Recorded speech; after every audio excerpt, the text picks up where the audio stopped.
नमस्कार मित्रों, मेरा नाम ममता है और आज की कहानी बहुत रोचक होने वाली है, तो कहानी पूरा सुने।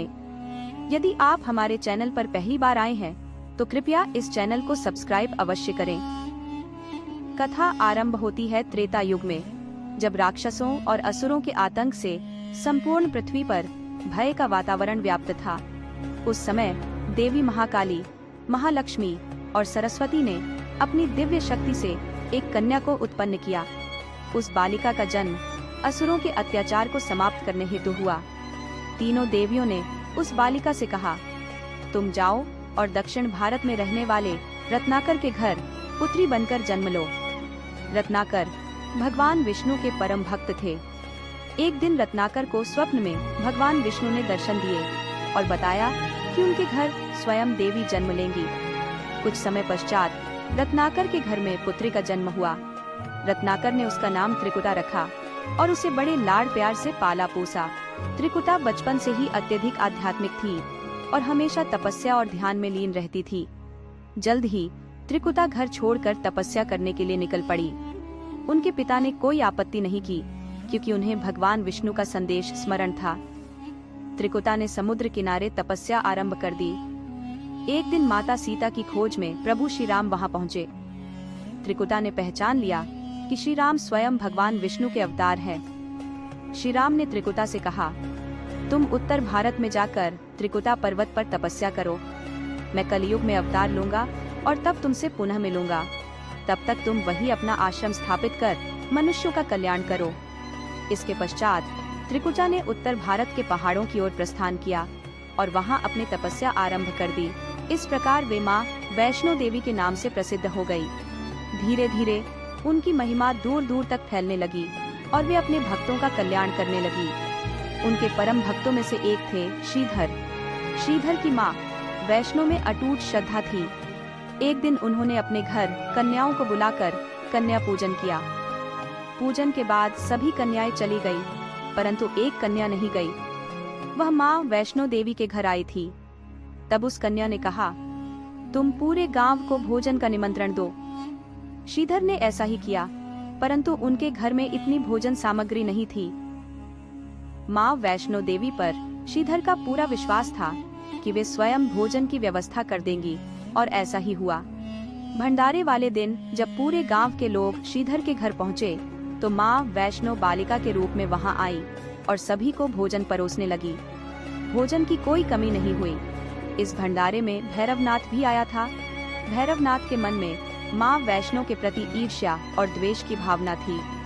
जब बालिका रूप में माँ वैष्णो ने उसे भोजन परोसा तो उसने जानबूझकर भंडारे में खीर पूरी की जगह मांस और मदिरा परोसने की बात कही, जबकि वह जानता था कि ऐसा नहीं हो सकता। माँ वैष्णो देवी ने बालिका के रूप में कहा कि भंडारे में मांस और मदिरा नहीं परोसे जाते, तो भैरवनाथ आग बबूला हो गया और बालिका रूप में आई माँ वैष्णो को पकड़ने के लिए दौड़ा। माँ वैष्णो ने वायु रूप धारण कर त्रिकूट पर्वत की ओर प्रस्थान किया। उनकी रक्षा के लिए पवन पुत्र हनुमान वहां प्रकट हुए। जब हनुमान जी को प्यास लगी तो माता ने उन्हें पानी पिलाने के लिए धरती में बाण मारकर जल निकाला। आज भी वह पवित्र जलधारा बाण गंगा के नाम से जानी जाती है, जिसके पवित्र जल को पीकर और स्नान करके भक्त अपनी थकान मिटाते हैं। इस दौरान माता ने एक गुफा में प्रवेश किया और 9 माह तक तपस्या की। भैरवनाथ भी उनके पीछे पीछे वहां पहुंच गया। एक साधु ने भैरवनाथ से कहा कि तू जिसे एक कन्या समझ रहा है, वह आदि शक्ति जगदम्बा है, इसलिए इस महाशक्तिपीठ में अपनी छाप छोड़ दे। भैरवनाथ ने साधु की बात नहीं मानी। माता गुफा की दूसरी ओर से मार्ग बनाकर बाहर निकल गई। यह स्थान आज भी अर्धकुमारी के नाम से प्रसिद्ध है। अर्धकुमारी से पहले माता की चरण पादुका भी है। ये वह स्थान है जहां माता ने भागते भागते मुड़कर भैरवनाथ को देखा था। वहां से बाहर निकलकर कन्या ने देवी का रूप धारण किया। माता ने भैरवनाथ को चेताया और वापस जाने को कहा, फिर भी वह नहीं माना। माँ गुफा के भीतर चली गई। माता की रक्षा के लिए हनुमान जी ने गुफा के बाहर से युद्ध किया। भैरवनाथ ने हार नहीं मानी। जब हनुमान जी निढाल होने लगे तब माँ वैष्णवी ने महाकाली का रूप लेकर भैरवनाथ का संहार कर दिया। भैरवनाथ का सिर कटकर 38 किलोमीटर दूर त्रिकुट पर्वत की भैरव घाटी में गिरा। इस स्थान को भैरवनाथ के मंदिर के नाम से जाना जाता है, जहां मां वैष्णो देवी ने भैरवनाथ का वध किया था। पवित्र गुफा अथवा वैष्णो देवी मंदिर के नाम से प्रसिद्ध इस स्थान पर मां काली, मां सरस्वती और मां लक्ष्मी पिंडियों के रूप में विराजमान है।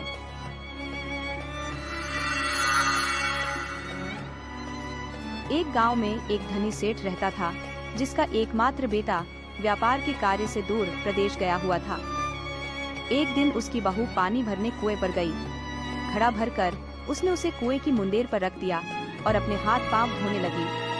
तभी 4 राहगीर वहां आ पहुंचे। एक राहगीर बोला, बहन, मुझे बहुत प्यास लगी है, क्या तुम मुझे पानी पिला सकती हो? बहू को थोड़ी झिझक हुई, क्योंकि उसके पास लोटा या गिलास नहीं था। इस कारण उसे उन लोगों को पानी पिलाना उचित नहीं लगा। उसने पूछा, आप कौन हैं? राहगीर ने उत्तर दिया, हम यात्री हैं। बहू ने कहा, संसार में केवल 2 प्रकार के यात्री होते हैं, आप उनमें से कौन है? यदि आपने मेरे इस सवाल का सही जवाब दिया तो मैं आपको पानी पिला दूंगी। राहगीर उत्तर नहीं दे पाया। दूसरे राहगीर ने भी पानी की विनती की। बहू ने उससे भी वही सवाल पूछा। दूसरा राहगीर बोला, मैं एक गरीब आदमी हूँ। बहू ने फिर कहा, संसार में 2 प्रकार के गरीब होते हैं, आप उनमें से कौन है? दूसरा राहगीर भी उत्तर नहीं दे पाया।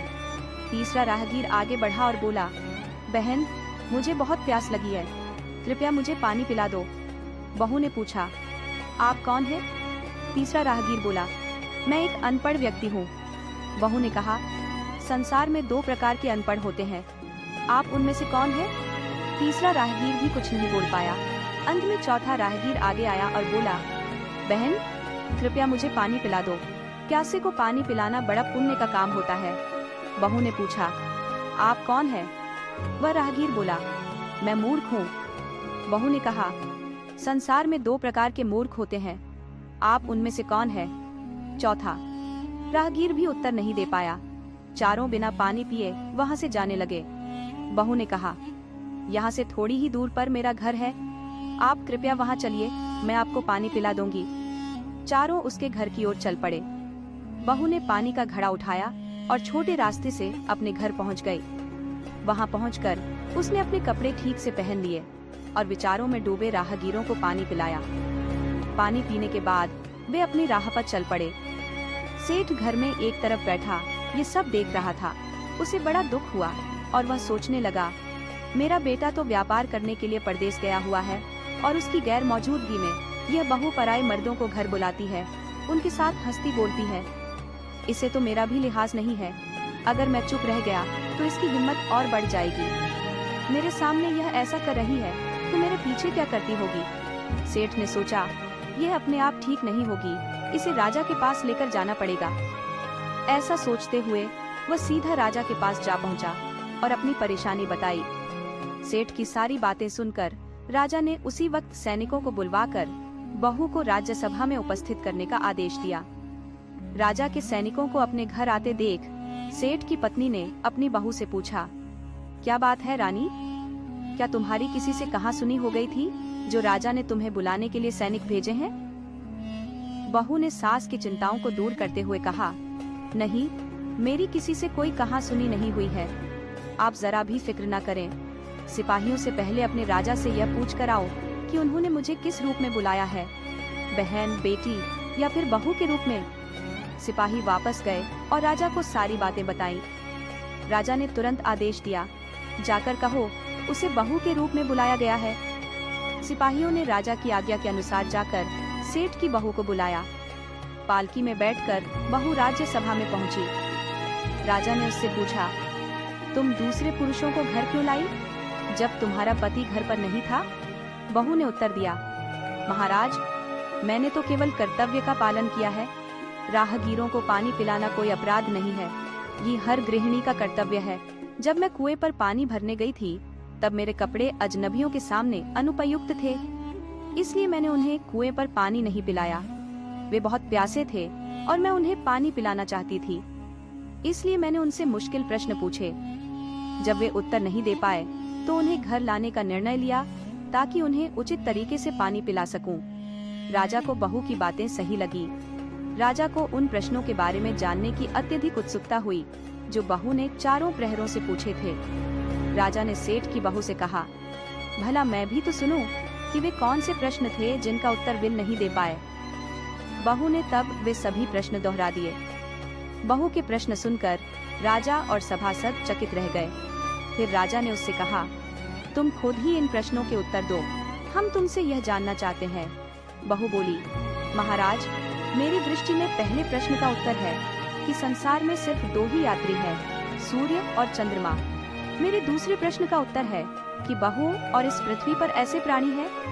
तीसरे प्रश्न का उत्तर सुनाती हुई बहू बोली, महाराज, हर इंसान के साथ हमेशा गंवारों की तरह दो प्राणी होते हैं जो हमेशा चलते रहते हैं, भोजन और पानी। चौथे प्रश्न का उत्तर है कि मूर्ख और ज्ञानी। जब मैंने पूछा कि मूर्ख दो ही होते हैं तो उनमें से कौन से मूर्ख है, तो वह उत्तर नहीं दे पाया। इतना कहकर वह चुप हो गई। चाचा ने बड़े आश्चर्य से पूछा, क्या तुम्हारी नजर में इस संसार में सिर्फ दो ही मूर्ख हैं? महाराज ने कहा, इस समय मेरी नजरों में सिर्फ दो ही मूर्ख हैं। राजा ने पूछा, वो मूर्ख कौन है? बहू ने कहा, महाराज, मेरे सामने इस वक्त अपने ससुर हैं। उन्होंने बिना पूरी बात जाने ही अपनी बहू की शिकायत कर दी। यदि उन्हें शक हुआ तो वह मुझसे पूछ तो लेते। राजा ने पूछा, और दूसरा मूर्ख कौन है? बहू ने कहा, दूसरा मूर्ख इस राज्य का राजा है। उसने बिना सोचे समझे अपनी बहू को भरी राजसभा में बुलवा लिया। बहू की बात सुनकर राजा पहले तो क्रोध से आग बबूला हो गया, परंतु तुरंत ही सारी बातें समझ में आ गईं। समझ में आने पर राजा ने बहू की समझदारी और चतुराई की सराहना करते हुए उसे ढेर सारा इनाम देकर सम्मान सहित विदा किया।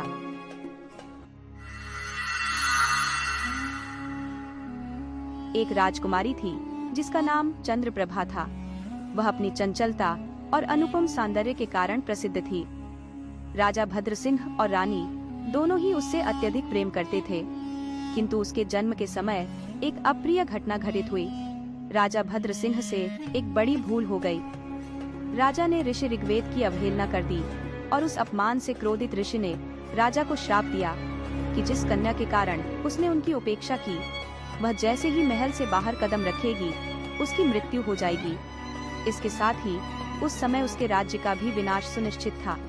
राजा ने ऋषि से अत्यधिक प्रार्थना की, उनके समक्ष विनती की, लेकिन ऋषि ऋग्वेद ने श्राप वापस लेने से मना कर दिया।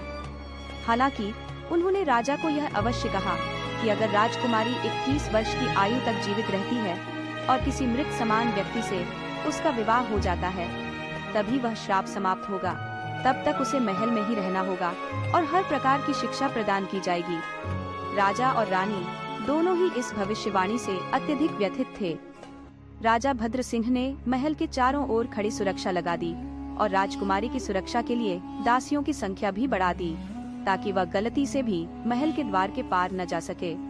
बचपन में तो यह सब आसान था, लेकिन जैसे जैसे चंद्रप्रभा बड़ी होती गई, उसके बाहर जाने की इच्छा भी प्रबल होती गई।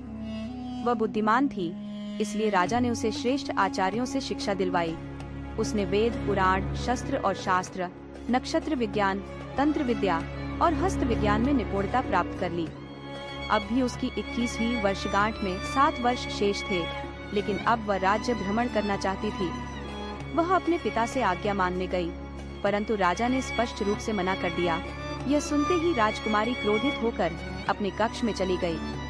वह गुस्से में बड़बड़ा रही थी कि उसके पास इन पक्षियों और दास दासियों से भी कम स्वतंत्रता है। वे तो जहाँ चाहे जा सकते हैं, पर उसे एक कैदी के समान बंदी बना रखा है। उस रात वह महल छोड़कर भागने का निश्चय कर चुकी थी। जब उसकी बूढ़ी दाई ने यह सुना, तो उसने चुपचाप राजकुमारी को उसकी जन्म से जुड़ी पूरी घटना और श्राप का रहस्य बता दिया। राजकुमारी समझदार थी, उसने सब कुछ समझ लिया। इसके बाद से उसने अपना समय पुस्तकों में डूबकर बिताना शुरू किया। राजा और रानी इस बात से संतुष्ट थे कि उनकी बेटी अपने ज्ञानार्जन में व्यस्त है, जबकि वास्तव में वह श्राप से मुक्त होने के उपायों पर विचार कर रही थी। एक दिन राजकुमारी चंद्रप्रभा ने एक पुरानी पुस्तक में एक गूढ़ विद्या के बारे में पढ़ा। इसमें लिखा था कि कैसे किसी के शरीर में प्रवेश किया जा सकता है। ये रहस्य जानकर उसके मन में विचार उठा कि इसे सीखना चाहिए। उसने यह बात अपने पिता से कही और इस विद्या की प्राप्ति के लिए आज्ञा मांगी। राजा ने अपने मंत्रियों से इस विषय में परामर्श किया, लेकिन किसी के पास भी इस विद्या की जानकारी नहीं थी। अंततः कई राज्यों में जासूस भेजे गए और बहुत खोज के बाद एक वृद्ध सन्यासिनी मिली जो इस विद्या की ज्ञाता थी। जब सन्यासिनी को राजकुमारी की इच्छा के बारे में पता चला तो वह सहर्ष उसे सिखाने को तैयार हो गई। सन्यासिनी को महल में लाया गया और फिर आरंभ हुआ कठोर प्रशिक्षण। 2 वर्ष की कठिन साधना के बाद राजकुमारी ने इस विद्या को पूर्णतः सीख लिया।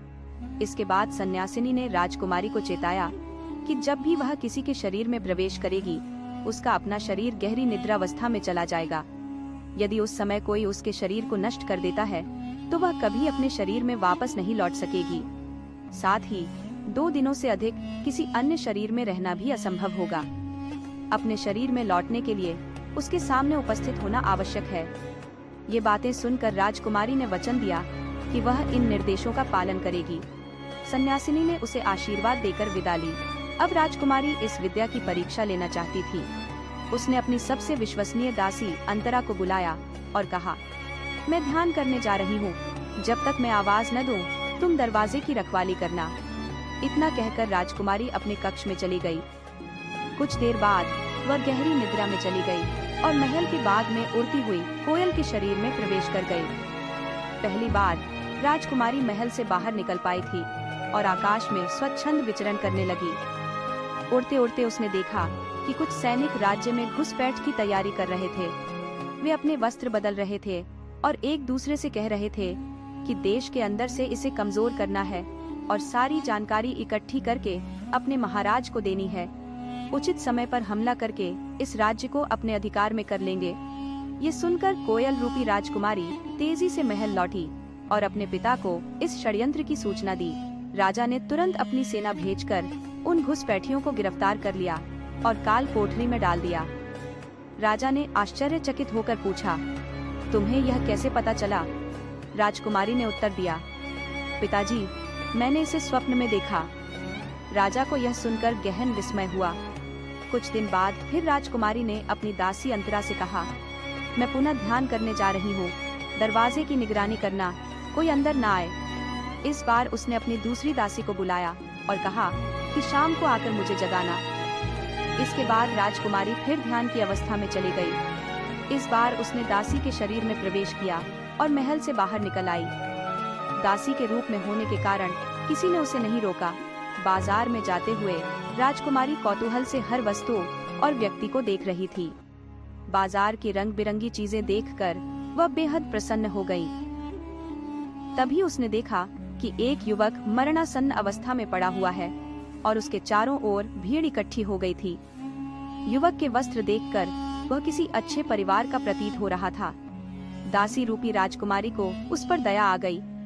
उसने उसकी नब्ज टटोली और पाया कि वह अभी जीवित है, लेकिन शीघ्र औषधि न मिलने पर उसकी मृत्यु निश्चित थी। उसने तुरंत लोगों की मदद से उस युवक को महल के द्वार तक पहुंचाया, लेकिन दरबारियों ने बिना अनुमति के उसे अंदर ले जाने से मना कर दिया। दासी बनी राजकुमारी ने गहरी सांस लेकर कहा, ठीक है, मैं राजकुमारी से अनुमति लेकर आती हूँ, और अंदर अंतर्महल के भीतर चली गई। जब वह राजकुमारी के कक्ष तक पहुंची, जहां उसकी सखी अंतरा पहरा दे रही थी, तो उसने उसे बताया। राजकुमारी ने सांझ में जगाने का हुक्म दिया है और अंदर चली गई। भीतर से एक धीमी आवाज आई, अंतर आओ। उसने सिपाहियों को बुलाने का आदेश दिया, जिन्होंने द्वार पर खड़े युवक को भीतर लाने के साथ साथ राजवैद्य को भी बुला भेजा। थोड़ी ही देर में वह युवक महल के एक भव्य कक्ष में विशाल पलंग पर लेटा दिया गया और राजवैद्य उसकी जांच में जुट गए। उसी समय राजा और रानी भी वहां पहुंच गए। राजवैद्य ने गंभीरता से कहा, इस युवक की हालत अत्यंत नाजुक है। ये संभवतः किसी बड़ी ऊंचाई से गिरा है, जिसके कारण इसके सिर पर गंभीर चोट आई है। इसके जीवित बचने की संभावना अत्यंत क्षीण है। अब प्रश्न यह था कि वह युवक कौन है। वह राज्य का व्यक्ति नहीं प्रतीत हो रहा था। राजा ने राजकुमारी की दासी को बुलाकर प्रश्न किया, यह युवक कहाँ मिला? दासी ने विनम्रता से उत्तर दिया, महाराज, मुझे इस बारे में कोई जानकारी नहीं है। मैं तो दिन भर राजकुमारी के साथ ही थी। राजा ने स्थिति को समझते हुए सोचा कि राजकुमारी ने शायद महाकाय रहस्य द्वारा अपना शरीर बदलकर बाहर का दौरा किया होगा। अब राजा को उस श्राप की भी याद आई जो भविष्य में घटित होने वाला था।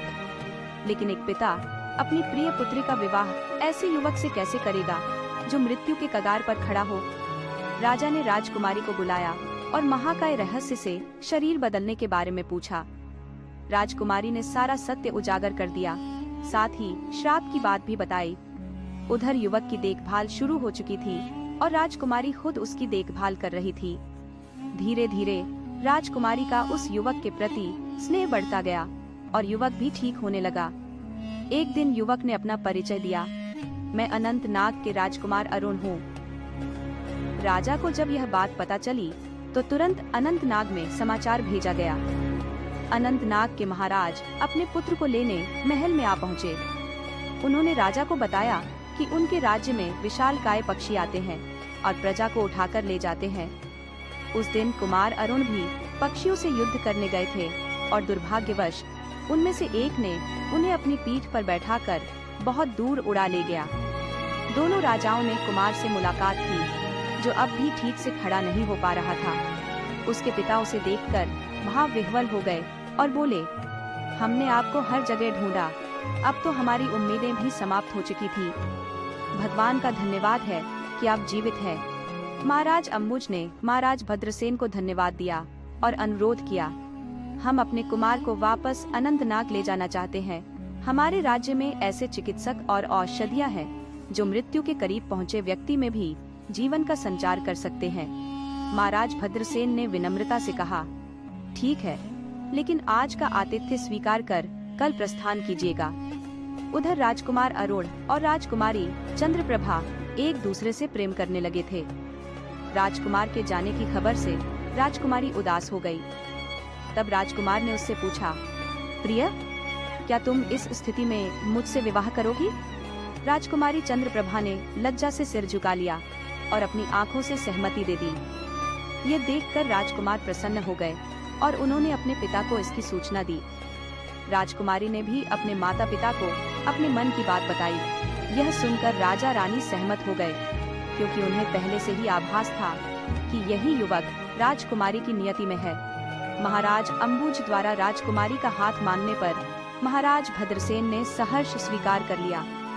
धूमधाम से विवाह संपन्न हुआ और जल्द ही महाराज अम्बुज अपने पुत्र और नव विवाहिता पुत्र वधू को लेकर अनंतनाग लौट गए। अनंतनाग पहुंचने के बाद राजकुमार का पूर्ण रूप से इलाज किया गया।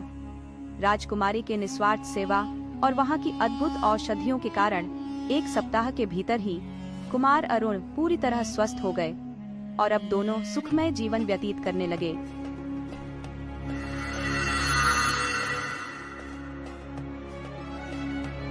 श्री नारद महान तपस्वी और ज्ञानी विद्वान थे, जिनकी बुद्धि और तपस्या की माता पार्वती भी प्रशंसक थी।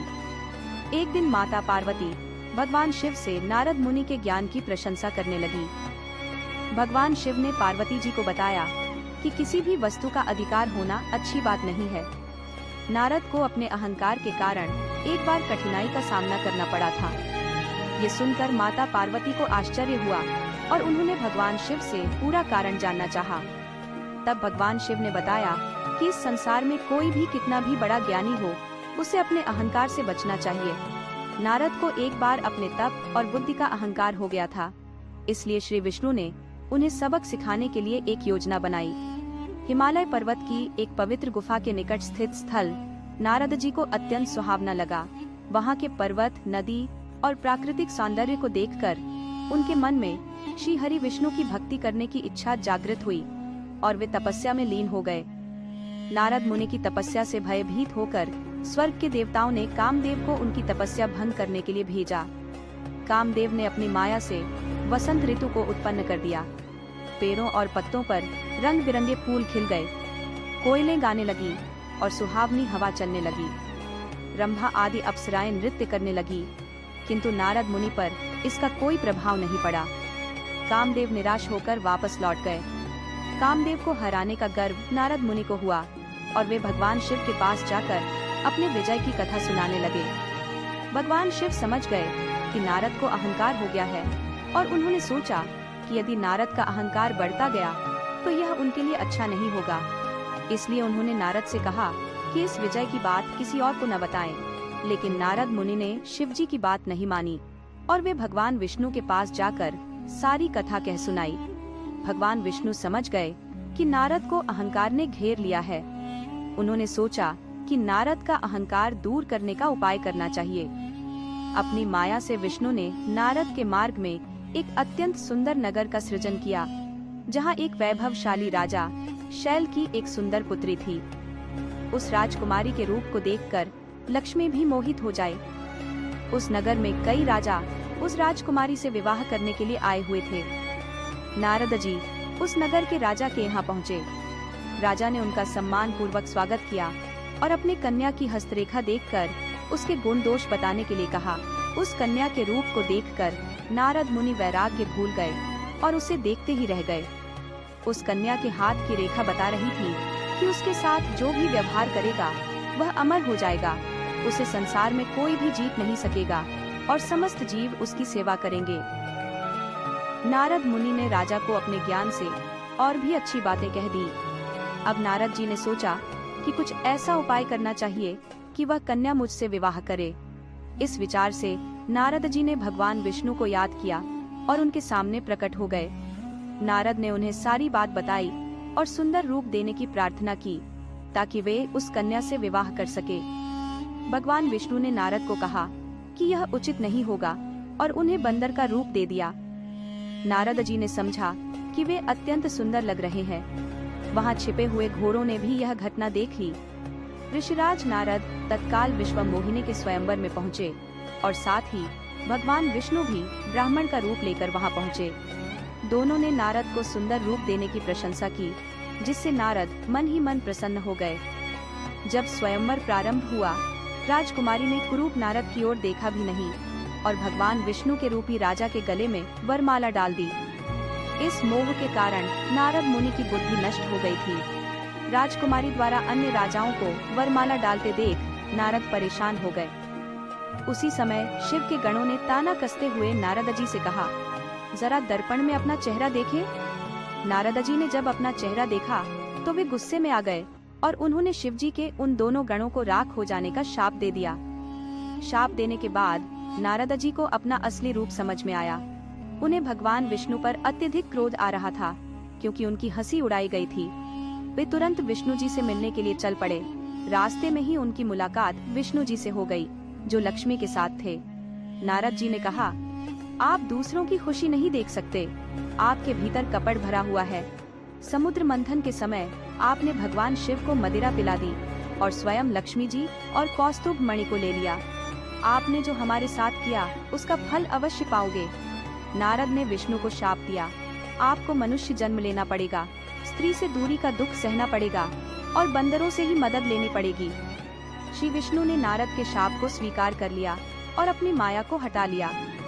माया हटने के बाद नारद को अपने शाप पर पछतावा हुआ, किंतु शाप वापस नहीं लिया जा सकता था। इसीलिए विष्णु को श्री राम के रूप में अवतरित होना पड़ा। शिव जी के गणों ने देखा कि नारद अब माया से मुक्त हो चुके हैं, तो उन्होंने नारद के चरणों में गिरकर क्षमा मांगी। नारद जी ने कहा, मेरा शाप झूठा नहीं हो सकता, इसलिए तुम दोनों रावण और कुंभकर्ण के रूप में महान, बलवान और तेजस्वी राक्षस बनोगे और तुम्हारी मुक्ति तब होगी जब भगवान विष्णु राम के रूप में अवतरित होकर तुम्हें युद्ध में मारेंगे।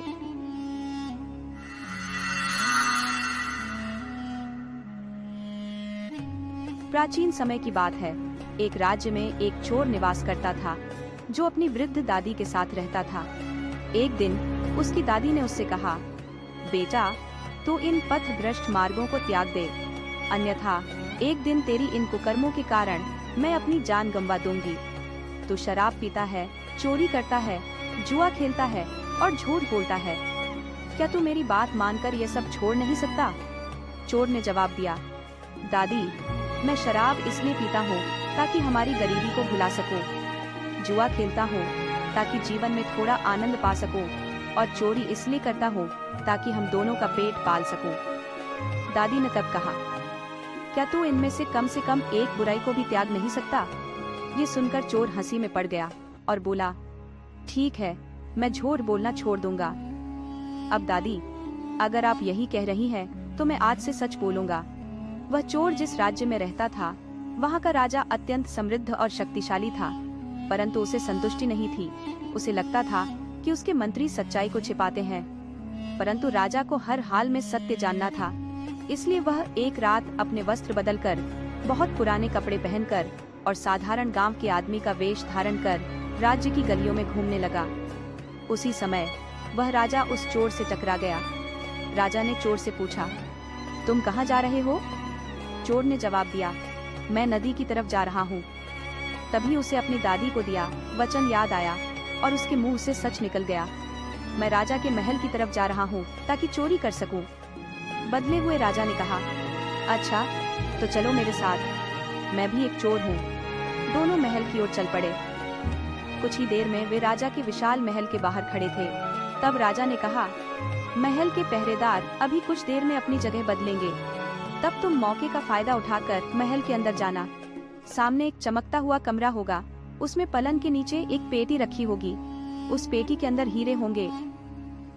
चोर ने सारी बातें समझ ली। वह अपने काम में माहिर था। जैसे ही पहरेदार अपनी जगह बदलने गए, चोर महल में दाखिल हो गया और सीधे उस कमरे में पहुंचा जहां हीरे रखे थे। उसे वह हीरे वाली पेटी मिल गई। पेटी को खोलते ही उसने देखा कि उसमें 3 बड़े बड़े हीरे रखे हुए हैं। हीरे देखकर उसकी आंखें चौड़ी हो गई। उसने तीनों हीरे उठा लिए, परंतु तभी उसे महसूस हुआ कि वह गलत कर रहा है। उसने खुद से पूछा, क्या मुझे इन तीनों हीरों की आवश्यकता है? जवाब मिला, नहीं, मेरे लिए तो 2 ही हीरे काफी हैं। चोर ने केवल 2 हीरे उठाए और एक हीरा पेटी में छोड़ दिया। छिपता छिपाता वह महल से बाहर निकल गया। तभी उसने देखा कि अंधेरे में कोई उसका इंतजार कर रहा था। वह बदले हुए राजा ही थे। राजा ने उससे पूछा, क्या तुमने वह कर दिखाया जो तुमने कहा था? तब चोर ने कहा, वहाँ मैंने सिर्फ एक हीरा छोड़ दिया। तभी उसे अपनी दादी की बात याद आई और उसके मुंह से सच निकला कि तुमने मेरी सहायता की है तो यह हीरा तुम्हारा। चोर ने एक हीरा राजा को दे दिया और अपने रास्ते चला गया। राजा चोर को देखता रहा और उसका पीछा करने लगा। पीछा करते करते राजा ने देखा कि वह चोर एक झोपड़ी में अपनी बूढ़ी दादी के साथ रहता है। अब राजा महल में वापस आ गया। उसने अपने पुराने कपड़े उतार दिए। अगली सुबह ही राजा ने अपने मंत्री को बुलाया और कहा, कल रात को महल में चोरी हुई, जाओ देखो कि क्या चोरी हुआ है। मंत्री तुरंत उस कमरे में गया जहां हीरे रखे थे। उसने पेटी खोलकर देखा तो उसमें एक हीरा रखा था। मंत्री ने सोचा, बड़ी हैरानी की बात है, चोरी तो हुई पर एक हीरा अभी भी इस पेटी में है। उसने अपने आसपास नजर दौड़ाई और सोचा, किसी को क्या पता कि इसमें अभी भी एक हीरा बाकी है, इसे चुपचाप रख लेता हूँ। और मंत्री ने वह हीरा अपने पास छुपा लिया। मंत्री राजा के पास गया और बोला, महाराज, पेटी तो पूरी खाली है। मंत्री की बात सुनकर राजा हैरान हुआ, क्योंकि पेटी में तो एक हीरा बाकी था, परंतु राजा कुछ नहीं बोला। उसने अपने सैनिकों को चोर के रहने की जगह बताई और आदेश दिया कि उसे पकड़कर मेरे सामने हाजिर किया जाए। सैनिक चोर को पकड़कर राजा के सामने पेश कर देते हैं। राजा ने चोर से पूछा, क्या तुमने महल में चोरी की है? तो बताओ, वह तीनों हीरे कहाँ है? चोर ने सच बोलने का वचन दिया था, तो उसने सच ही बोला, मैंने महल में चोरी की, परंतु मैंने सिर्फ 2 हीरे चुराए और एक हीरा उसी पेटी में छोड़ दिया था। मंत्री ने गुस्से में कहा, तुम झूठ बोल रहे हो? चोर बोला, नहीं, यह सच है। मंत्री ने गरज कर कहा, तो फिर वह हीरे कहाँ है जो तुमने चुराए? चोर ने अपने पास रखा एक हीरा सामने रख दिया और कहा, दूसरा हीरा मैंने उस आदमी को दे दिया जिसने मेरी सहायता की थी। मंत्री एक बार फिर चिल्लाकर बोला, ऐसा कोई चोर नहीं होता जो अपना चुराया हुआ माल किसी और के साथ बांट ले। तभी राजा ने कहा, नहीं, यह चोर बिल्कुल सच बोल रहा है। जिस दूसरे आदमी ने इसकी सहायता की थी वह मैं ही था। मैंने वेश बदलकर रात को इसके साथ जाकर इसे वह दूसरा हीरा दिया। फिर राजा ने कहा, वह तीसरा हीरा कहाँ है? मैं बताता हूँ, सैनिकों की तलाशी लो। सैनिकों ने मंत्री की तलाशी ली। हालांकि मंत्री ने इसका विरोध किया, मंत्री के पास से ही तीसरा हीरा मिल गया। तब राजा ने अपने सभी दरबारियों से पूछा, जिस आदमी ने मेरे साथ विश्वासघात किया है उसको क्या सजा देनी चाहिए? सभी ने कहा, मंत्री को सजा मिलनी चाहिए, परंतु चोर को नहीं। राजा ने कहा, मंत्री को कैद कर लो। फिर राजा ने कहा, यह चोर जिसने हमेशा सच बोला, इसके साथ क्या किया जाए? दरबारियों ने कहा, महाराज, आप इसे राज्य का मंत्री बना दे। राजा को यह विचार बहुत पसंद आया और उसने कहा, ठीक है, यही किया जाएगा। चोर को राज्य का मंत्री बना दिया गया और पुराने मंत्री को फांसी की सजा दी जाने लगी। अगले दिन मंत्री राजा से मिला और उसने कहा, महाराज, आपके पुराने मंत्री ने अपराध किया, परंतु आज से पहले मैंने भी कई गलत काम किए हैं। फिर भी आज मैं आपको बताना चाहता हूँ कि मेरा पूरा जीवन बदल गया है। अब मैं न शराब पीता हूँ, न चोरी करता हूँ, न जुआ खेलता हूँ।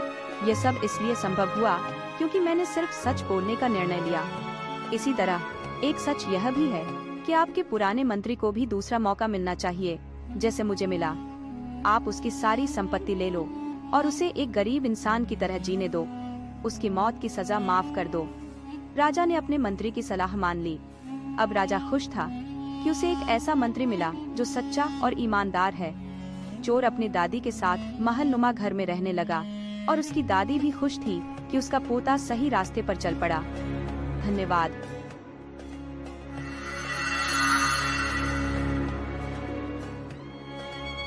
एक मार्ग पर एक महात्मा अपने शिष्य के साथ यात्रा पर निकले। गुरुजी का स्वभाव अत्यधिक वार्तालाप से विमुख था। उन्हें कम बोलना और शांति से अपने कार्य में लिप्त रहना अधिक प्रिय था। लेकिन उनका शिष्य अत्यंत बातूनी था। उसे सदैव इधर उधर की बातें करना और दूसरों के विषय में चर्चा करना बहुत भाता था। एक दिन जब वे एक तालाब के किनारे से गुजर रहे थे, उन्होंने देखा कि एक मछुआरा नदी में जाल डालकर मछलियां पकड़ रहा था। ये देख शिष्य ठहर गया और मछुआरे को अहिंसा का उपदेश देने लगा। परंतु मछुआरा कहाँ समझने वाला था। पहले उसने बात को टालना चाहा, लेकिन जब विवाद बढ़ गया तो शिष्य और मछुआरे में झगड़ा शुरू हो गया। गुरुजी, जो बहुत आगे बढ़ चुके थे, लौटकर शिष्य को अपने साथ चलने के लिए कहा और उसे पकड़कर ले चले। गुरु ने अपने शिष्य से कहा, बेटा, साधुओं का कार्य केवल समझाना है। ईश्वर ने हमें धंधे में नियुक्ति पत्र नहीं दिया है। शिष्य ने पूछा, महाराज, यदि हमारे पास अच्छे गुणों का ज्ञान नहीं है और हमारे राज्य में राजा न्याय नहीं करते, तो फिर इसे न्याय कौन देगा? गुरुजी ने उत्तर दिया, बेटा, निश्चिंत रहो। इस दुनिया में एक अदृश्य शक्ति है जो न्याय का कार्य करती है। उसकी दृष्टि सब ओर होती है और वह हर जगह न्याय करती है। इसीलिए इस विवाद से दूर रहो। शिष्य इस बात से संतुष्ट हो गया और गुरु के साथ चल दिया। 2 वर्षों के बाद एक दिन गुरु और शिष्य उसी तालाब के पास से गुजर रहे थे। उन्होंने देखा कि वही मछुआरा अत्यंत कष्ट में था। हजारों चींटियां उसे नोच नोच कर खा रही थी। शिष्य का हृदय पिघल गया और वह उसे बचाने के लिए जाने लगा। गुरुजी ने उसे रोका और कहा, बेटा, यह अपने कर्मों का फल भोग रहा है। यदि तुमने इसे रोका तो इसे अगले जन्म में भी यही दुख भोगना पड़ेगा। शिष्य ने पूछा, गुरुजी, इसने कौन सा कर्म किया है जो इस दुर्दशा में फंसा है? गुरुजी ने उत्तर दिया, ये वही मछुआरा है जिसे तुम पिछले वर्ष मछलियां मारने का उपदेश दे रहे थे और जिसने तुमसे झगड़ा किया था। शिष्य ने आश्चर्य से कहा, ये तो बड़ा विचित्र न्याय है। गुरुजी ने कहा, बेटा, इस संसार में स्वर्ग और नर्क के दृश्य हर क्षण मौजूद है। तुम्हारे कर्म चाहे शुभ हो या अशुभ, उनका फल अवश्य ही भोगना पड़ता है। ईश्वर ने हमें यही उपदेश दिया है कि अपने कर्मों को याद रखो और सदैव शुभ कर्म करो। तुम्हारे शुभ कर्मों का परिणाम अवश्य मिलेगा और अशुभ कर्मों का भी। शिष्य अब स्पष्ट रूप से समझ चुका था कि ईश्वर का न्याय सदैव निष्पक्ष होता है और हमारे कर्मों के अनुसार ही हमें फल मिलता है। यदि हमने अपने जीवन में अच्छे कर्म किए हैं तो ईश्वर हमारे साथ न्याय करेंगे और हमें प्रेम से देखेंगे। चीनी से बचाने के लिए जा रहा था, उसके हाथ पकड़ लिए और उसे जाने से मना करते हुए कहा, बेटा, अपने कर्मों का फल भोगने के लिए जा रहे हो। यदि तुमने इसे रोकने की कोशिश की तो इस बेचारे को फिर से दूसरे जन्म में ये दुख भोगने होंगे, क्योंकि कर्मों का फल अवश्य ही भोगना पड़ता है। शिष्य ने गुरुजी से पूछा, गुरुजी, इसने कौन सा कर्म किया है जो इस दुर्दशा में फंसा हुआ है? गुरुजी ने कहा, यह वही है जिसे पिछले वर्ष इसी स्थान पर मछली मारने का उपदेश दे रहे थे और वे तुम्हारे साथ लड़ने के लिए आग बबूला हुआ था। देखो, अब चींटियां इसे नोच नोच कर खा रही हैं। शिष्य ने बड़े आश्चर्य से कहा, गुरुजी, यह तो बड़ा ही विचित्र न्याय है। गुरुजी ने समझाते हुए कहा, बेटा, इस लोक में स्वर्ग नर्क के सारे दृश्य मौजूद हैं। हर क्षण तुम्हें ईश्वर के न्याय के नमूने देखने को मिल सकते हैं। चाहे तुम्हारे कर्म शुभ हो या अशुभ, फल भोगना ही पड़ता है। इसी कारण भगवान ने उपदेश देते हुए कहा कि अपने के कर्मों को हमेशा याद रखो। यह विचार करो कि तुमने क्या किया है, क्योंकि यह सच है कि उसका फल अवश्य ही भोगना पड़ेगा। इसलिए बुरे कर्म करने वालों को जाने मत दो। अपने खाते में हमेशा अच्छे कर्मों की बढ़ोतरी करो, ताकि तुम्हारे अच्छे कर्मों का परिणाम स्वरूप तुम्हें अच्छा फल मिले। शिष्य गुरु के इस उपदेश को स्पष्ट रूप से समझ चुका था। यह सत्य है कि ईश्वर हमेशा से ही न्याय करते हैं और उनके न्याय करने का सीधा संबंध हमारे अपने कर्मों से है। यदि हमने अपने जीवन में बहुत अच्छे कर्म किए हैं और अच्छे कर्म कर रहे हैं, तो उसी के अनुरूप ईश्वर हमारे साथ न्याय करेंगे। हमें यह जीवन इसलिए मिला है ताकि हम कुछ ऐसे कार्य करें जिससे सबकी आंखों में हमारे प्रति प्रेम छलक उठे।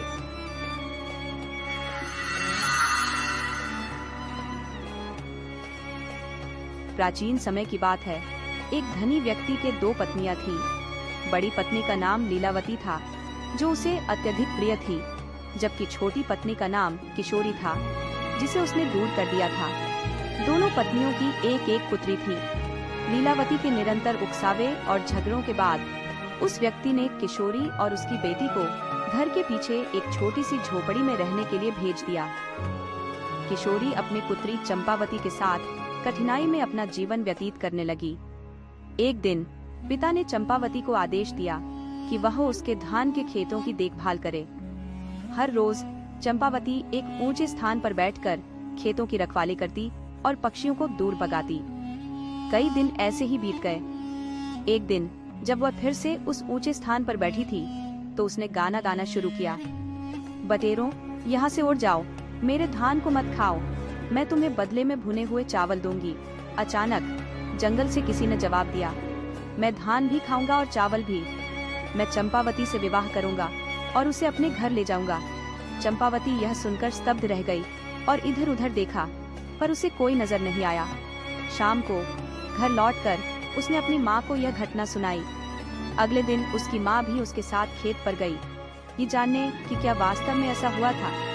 उसकी माँ ने उसे वही गाना फिर से गाने को कहा। जैसे ही चंपावती ने गाना गाया, वही आवाज फिर से सुनाई दी। ये देख उसकी माँ भी हैरान रह गई और दोनों माँ बेटी घर लौट आईं। किशोरी ने अपने पति को इस घटना के बारे में बताया। अगले दिन वह खुद अपनी पत्नी किशोरी, चंपावती और कुछ पड़ोसियों के साथ खेत पर गया। जब चंपावती से फिर गाने को कहा गया, तो वही जवाब जंगल से आया। ये जानने के लिए कि कौन बोल रहा था, सभी जंगल में गए, लेकिन वहाँ कोई नहीं था। फिर चंपावती के पिता ने जंगल की ओर देखते हुए कहा, अगर तुम सच में चंपावती से विवाह करना चाहते हो तो सामने आओ, मैं वादा करता हूँ कि तुम्हारी शादी उससे करा दूंगा। इतना सुनते ही एक विशालकाय अजगर जंगल से बाहर निकला। उसे देखकर लोग भयभीत हो गए और भागने लगे, लेकिन चंपावती के पिता ने उन्हें समझाया और ठहरने के लिए कहा। उन्होंने अजगर को अपने घर आने का निमंत्रण दिया। किशोरी और चंपावती जोर जोर से रोने लगी, परंतु लीलावती की सलाह पर चंपावती के पिता ने उसकी शादी अजगर से कर दी और उनके रहने के लिए एक नया घर बनवा दिया। लीलावती इस बात से प्रसन्न थी, ये सोचकर कि अब अजगर रात में चंपावती को निगल जाएगा। अजगर को चंपावती के साथ एक ही कक्ष में रखा गया, इस आशा से कि अब वह चंपावती को निगल जाएगा। चंपावती ने अंतर्मन से प्रार्थना की। जब सुबह उसकी माँ चिंतित मन से कमरे में पहुंची, तो उसने देखा कि चंपावती सोने के अलंकारों से सजी हुई थी, परंतु अजगर कहीं दृष्टिगोचर नहीं हुआ। माँ ने बेटी को जगाया और स्वयं को आभूषणों में लिपटा देखकर चंपावती के चेहरे पर प्रसन्नता की लहर दौड़ गई। यह दृश्य देखकर उसके पिता और बड़ी पत्नी लीलावती वहां पहुंचे और चंपावती को इस प्रकार चमचमाते हुए देखकर वे स्तब्ध रह गए। लालच में डूबी लीलावती के मन में एक नई योजना ने जन्म लिया और उसने अपने पति से जिद की कि उनकी पुत्री के लिए भी वही अजगर लाया जाए। अतः वह कई आदमियों को लेकर जंगल की ओर चल पड़ा और जब उन्हें एक विशाल अजगर मिला तो उसे घर ले आया। लीलावती ने अपनी बेटी का भी उसी अजगर से विवाह कर दिया और चंपावती की भांति उसे भी उसके साथ सोने भेज दिया। रात भर लीलावती इस कल्पना में मग्न रही कि उसकी बेटी भी स्वर्ण आभूषणों से लदी होगी, किंतु रात का अंत भयावह था। अजगर ने उसकी बेटी को धीरे धीरे निगलना आरंभ कर दिया। जब अजगर ने पैरों से उसे निगलना शुरू किया तो बेटी ने अपनी माँ को पुकारते हुए कहा, माँ, मेरे पैरों में गुदगुदी हो रही है। इस पर लीलावती प्रसन्न होकर बोली, मेरी बच्ची, तुम्हारा पति तुम्हें आभूषण पहना रहा है। अजगर जैसे जैसे ऊपर की ओर बढ़ा, बेटी ने फिर कहा, माँ, मेरी कमर में भी गुदगुदी हो रही है। लीलावती ने वहीं उत्तर दिया, मेरी बेटी, तुम्हारा पति तुम्हें कमरबंद पहना रहा है। जैसे ही अजगर उसकी गर्दन तक पहुंच गया, बेटी ने पुनः पुकारा, माँ, मेरी गर्दन में गुदगुदी हो रही है। लीलावती ने फिर वहीं कहा, मेरी बच्ची, तुम्हारा दामाद तुम्हें मोतियों की माला पहना रहा है। लेकिन इसके बाद उसकी आवाज पूरी तरह से मौन हो गई। लीलावती ने सोचा कि अब उसकी बेटी सुख से सो गई है और वह भी आत्मसंतोष के साथ सोने चली गई। परंतु जब सुबह आई और लीलावती दौड़ती हुई अपनी बेटी के कक्ष में पहुंची तो वहां उसकी बेटी का कोई चिन्ह नहीं था। अजगर आराम से लेटा हुआ था और उसका पेट फूला हुआ था। इस दृश्य को देखकर लीलावती को भयानक सच्चाई का एहसास हुआ और वह हृदय विदारक चीखों में डूब गई। उसके रोने की आवाज सुनकर उसका पति भी वहां आया और जब उसे सच्चाई ज्ञात हुई तो वह भी स्तब्ध होकर धरती पर बैठ गया।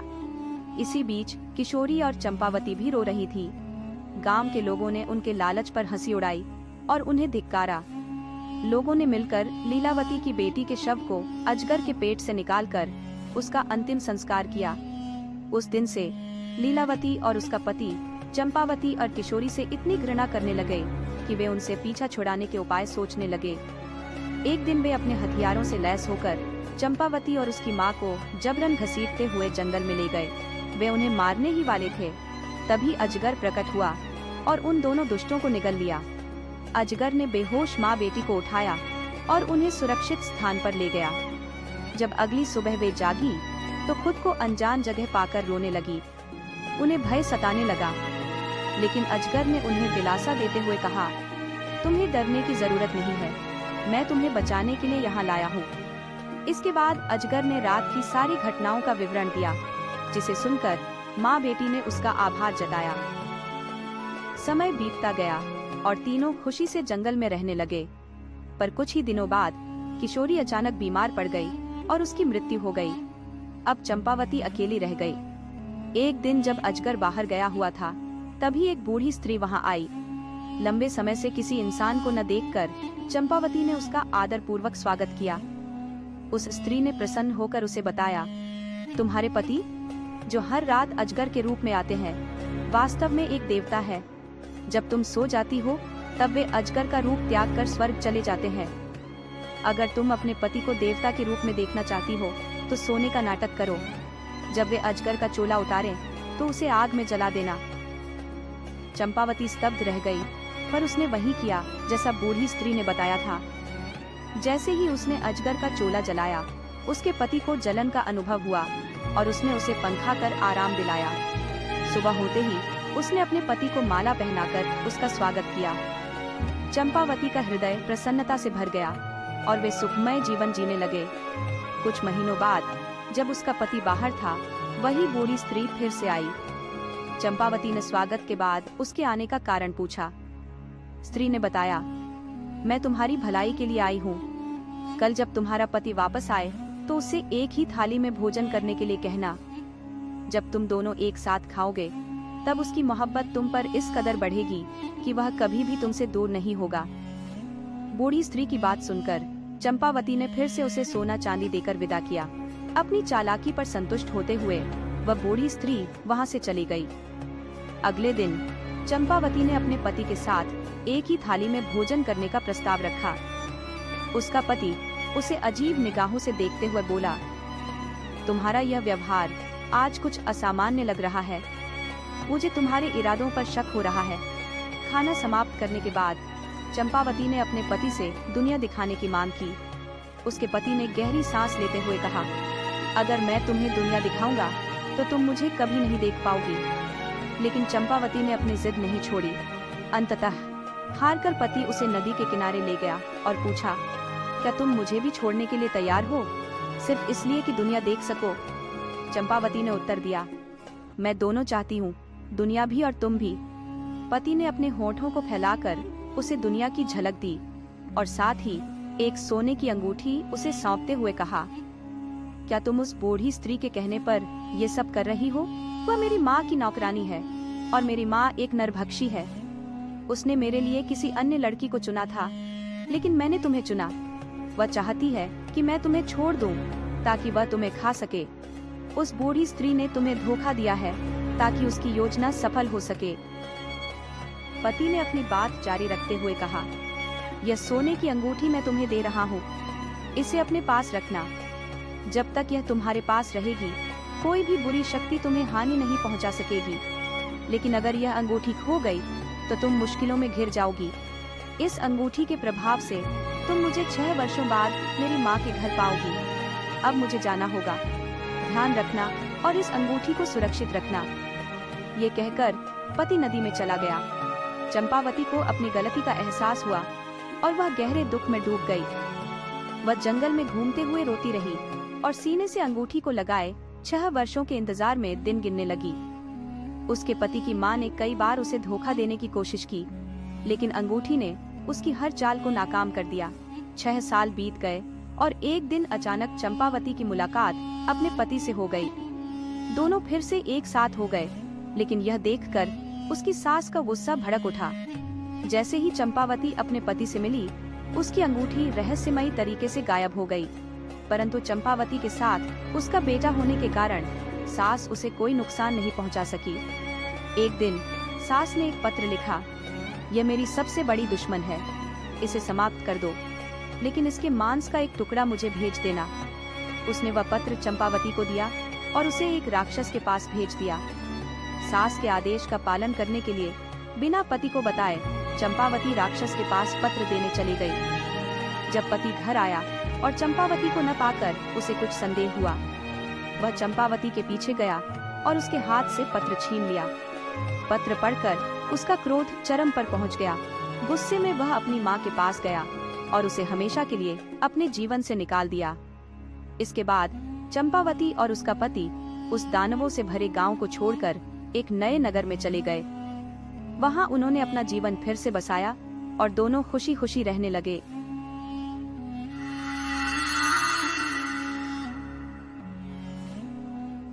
कई साल पहले लक्ष्मण नाम का एक गरीब किसान अपने बेटे अजय के साथ गांव में रहता था। उसके पास थोड़ी सी जमीन, एक छोटी सी भूसे की झोपड़ी और एक घोड़ा था जो उसे उसके पिता से विरासत में मिला था।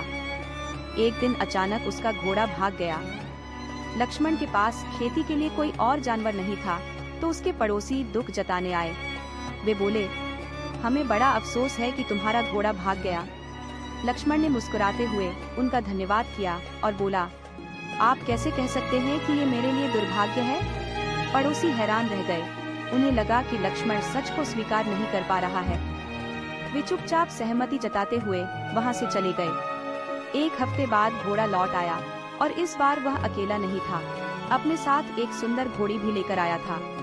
जब यह बात गांव वालों को पता चली तो वे फिर से लक्ष्मण के घर आए और इस बार उसे उसकी किस्मत पर बधाई देने लगे।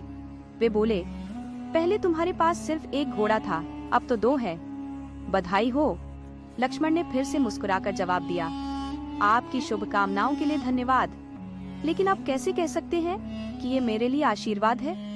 पड़ोसी निराश होकर चले गए, मन ही मन सोचते हुए, क्या लक्ष्मण सच में समझ नहीं पा रहा कि भगवान ने उसे एक तोहफा दिया है?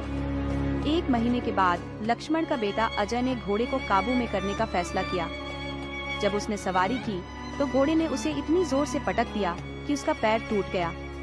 गांव वाले फिर से लक्ष्मण के घर आए।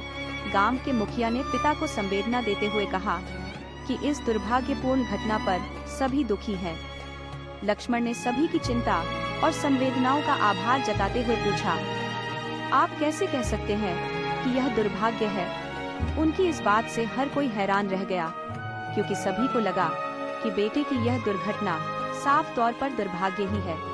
जब वे लोग घर से बाहर निकले तो कुछ ने आपस में कहा, लक्ष्मण तो सच में पागल हो गया है।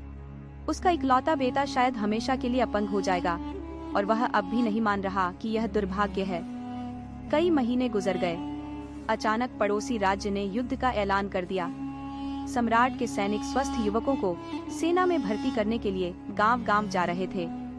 जब वे लक्ष्मण के गांव पहुंचे तो अजय को छोड़कर बाकी सभी युवकों को युद्ध के लिए चुन लिया गया, क्योंकि अजय का पैर टूटा हुआ था। युद्ध से कोई भी युवक वापस नहीं लौटा। समय के साथ अजय का पैर ठीक हो गया। लक्ष्मण के घोड़े और घोड़ी ने 2 स्वस्थ बच्चे दिए, जिन्हें लक्ष्मण ने ऊंची कीमत पर बेच दिया। लक्ष्मण अब गांव वालों की मदद करने और सांत्वना देने उनके पास जाने लगा, क्योंकि उन सब ने उसके साथ सहानुभूति दिखाई थी। जब भी कोई दुखी होता तो लक्ष्मण कहता, आप कैसे कह सकते हैं कि यह दुर्भाग्य है? और अगर कोई बहुत खुश होता तो वो उनसे पूछता, आप कैसे जानते हैं कि यह आशीर्वाद है? धीरे धीरे गांव के लोगों को लक्ष्मण की बातों का असली मतलब समझ में आने लगा। उन्हें यह एहसास हुआ कि जीवन के बाहरी दिखावे के पीछे कहीं गहरे मायने छिपे होते हैं।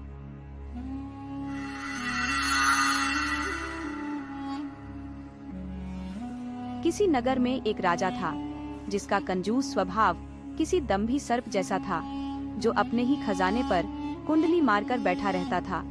उसका पुत्र अब जवान हो चुका था, किंतु राजा की कंजूसी के चलते उसे कभी एक ढेला भी हाथ में नहीं दिया गया। उसकी पुत्री भी विवाह योग्य हो चुकी थी, परंतु राजा को यह चिंता सताती थी कि शादी में होने वाले खर्च से उसका खजाना घट जाएगा। इस प्रकार वह अपनी कंजूसी के चलते धीरे धीरे बूढ़ा हो गया था। एक दिन राज्य में कुछ नट आए, जिन्होंने दरबार में आकर प्रार्थना की कि वे अपना खेल दिखाना चाहते हैं। राजा के मन में विचार आया कि तमाशा देखने के बाद मुझे इन्हें इनाम देना पड़ेगा, इसलिए उसने समय न होने का बहाना बना दिया। नट यह सुनकर क्रोधित हुए और नगर में जाकर ठहर गए। कई दिन बीत गए और नटों की आर्थिक स्थिति बिगड़ने लगी। हारकर वे फिर राजा के पास पहुँचे, लेकिन इस बार भी राजा ने उन्हें टाल दिया। राजा के दरबारियों ने उससे आग्रह किया, महाराज, तमाशा देखिए, अगर इनाम नहीं देना चाहते तो मत दीजिए, पर खेल देखने में क्या जाता है, हम सब मिलकर इनकी मेहनत का कुछ बंदोबस्त कर देंगे। राजा अंततः मान गया और तमाशे का समय रात को तय किया गया। रात में मशालों की रोशनी में नट मंडली ने खेल शुरू किया। एक रस्सी दोनों सिरों से ऊंचे बांसों पर बंधी थी। एक नट अपनी दांतों की पकड़ से एक पाई को उठाए हुए था, वहीं एक नटनी आग के बीच से निकलकर हैरतअंगेज करतब दिखा रही थी। दर्शक तालियों से समा बांध रहे थे। राजा, राजकुमारी, राजकुमार और दरबार के गणमान्य लोग सभी स्तब्ध थे। वहाँ एक साधु भी मौजूद था, जिसके पास एक विशेष चादर थी, जो तमाशे की रहस्यमयता को और बढ़ा रही थी। नट नटनी के खतरनाक कारनामे देखकर भी राजा शांत रहा, क्योंकि उसे इस बात का डर था कि अगर उसने प्रशंसा में कुछ कहा तो उसे इनाम देना पड़ेगा। वहीं दूसरी ओर दर्शकों का उत्साह चरम पर था और रात गुजरती जा रही थी। नटनी ने राजा की चुप्पी देख जड़ते हुए कुछ गाया। रात की कठोरता का सामना करते हुए, सुनो पिया, मीठी ताल सुनाओ। परंतु राजा ने फिर भी कुछ नहीं कहा। उसकी कंजूसी और मौन तमाशे की चुप गवाह बने रहे। रात बीतने को थी, बस थोड़ी सी रह गई थी। नटनी ने नट से कहा, सुनो पिया, मीठी ताल बजाओ। नट समझ गया कि उसकी साथी उसे उत्साहित कर रही है, इसलिए वह और सावधानी से अद्भुत करतब दिखाने लगा। एक पल के लिए नट के मन में ख्याल आया कि कहीं नटनी उदास ना हो जाए, तो उसने जोर से कहा, घड़ी जा रही है, बस थोड़ी बची है, समय हाथ से न जाने दो। नट ने नटनी से कहा, अब जब रात का अंतिम पहर बचा है, हमें किसी भी तरह ताल में कमी नहीं आने देनी चाहिए। वहाँ मौजूद जनता खुशी से तालियां बजाने लगी। सभी ने अपनी अपनी हैसियत के अनुसार इनाम देना शुरू कर दिया। साधु से रहा नहीं गया, वह भी प्रसन्न होकर अपनी चादर नट को दे बैठा। तभी राजकुमार आगे बढ़ा और उसने नट को अपने गले का हीरों का हार भेंट कर दिया। ये देख राजा का हृदय छलनी हो गया। राजकुमारी ने भी अपनी हीरे की अंगूठी उतारकर नट को दे दी। राजा अंदर ही अंदर रो पड़ा, हाय मेरी अंगूठी। साथ ही राजा के मन में सवाल उठने लगे, आखिर इन तीनों ने किस बात पर इतने मूल्यवान इनाम दिए हैं। तमाशा समाप्त हो चुका था, लेकिन राजा का मन बेचैन हो उठा। उसने तुरंत राजकुमार, राजकुमारी और साधु को बुलाया। तीनों आदर पूर्वक राजा के समक्ष उपस्थित हुए। सबसे पहले राजा ने साधु से पूछा, महाराज, आपने अपनी चादर नट को क्यों दे दी? साधु ने भगवान का नाम लेते हुए कहा, महाराज, मैं एक सन्यासी हूँ, मेरा धर्म त्याग करना है। परंतु आपको देखकर अचानक मेरे मन में विचार आया कि क्यों न मैं भी ठाट बाट से जीवन जीऊं। तभी इस नट ने कहा, घड़ी जा रही है, बस थोड़ी बची है।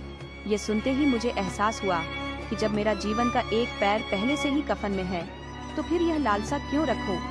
इस नट की बात ने मुझे सत्य का बोध कराया और मैंने अपनी चादर उसे दे दी। इसके बाद राजा ने राजकुमार से पूछा, तुमने नट को अपना हार क्यों दे दिया?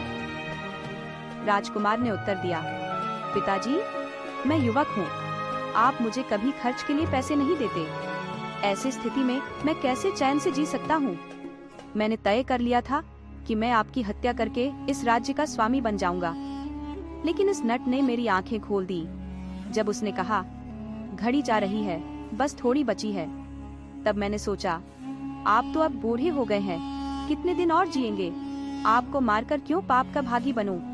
इसी विचार ने मेरे मन को शुद्ध कर दिया और मैंने अपना हार इस नट को दे दिया। इसके बाद राजा ने वही प्रश्न राजकुमारी से किया। राजकुमारी ने कहा, पिताजी, अब मैं युवा हो चुकी हूँ, आप मुझ पर खर्च करने के भय से मेरा विवाह नहीं करते। मैंने अपने दिल को संभालने की बहुत कोशिश की, लेकिन अंततः मैं मंत्री के पुत्र से प्रेम कर बैठी। हमने सोचा था कि हम भागकर विवाह कर लेंगे, किंतु नट की इस बात ने कि घड़ी गई थोड़ी रही, मेरी आंखें खोल दी।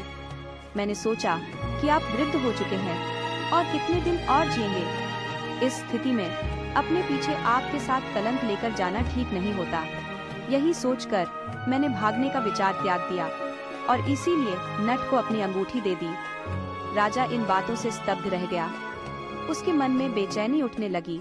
बार बार उसे अपनी कंजूसी की याद आ रही थी। उसे महसूस हुआ कि यदि नट ने यह बातें न कही होती तो उसकी बेटी उसके मान सम्मान पर धब्बा लगा देती और उसका बेटा उसकी हत्या कर देता। तब उसकी कंजूसी उसका क्या साथ देती?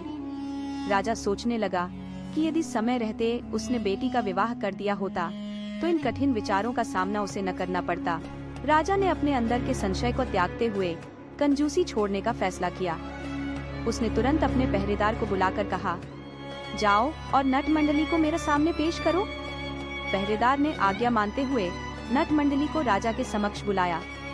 जब नट मंडली आई तो उनके प्रमुख ने सिर झुकाकर कहा, क्या आज्ञा है अन्नदाता? क्या तमाशा दिखाना है? राजा ने उन्हें बहुत सा धन इनाम में दिया और उसी दिन से उसने कंजूसी छोड़ दी। वह बड़े बड़े कलाकारों को अपने दरबार में बुलाने लगा और उनकी कला को सराहते हुए उन्हें उचित इनाम देने लगा। राजा ने अपने बेटे को युवराज घोषित किया और उसे सभी प्रकार के ऐशो आराम दिए। साथ ही अपनी पुत्री का भी विवाह धूमधाम से एक योग्य वर के साथ कर दिया। इस प्रकार राजा ने अपने जीवन के शेष दिन सुख और शांति के साथ व्यतीत किए।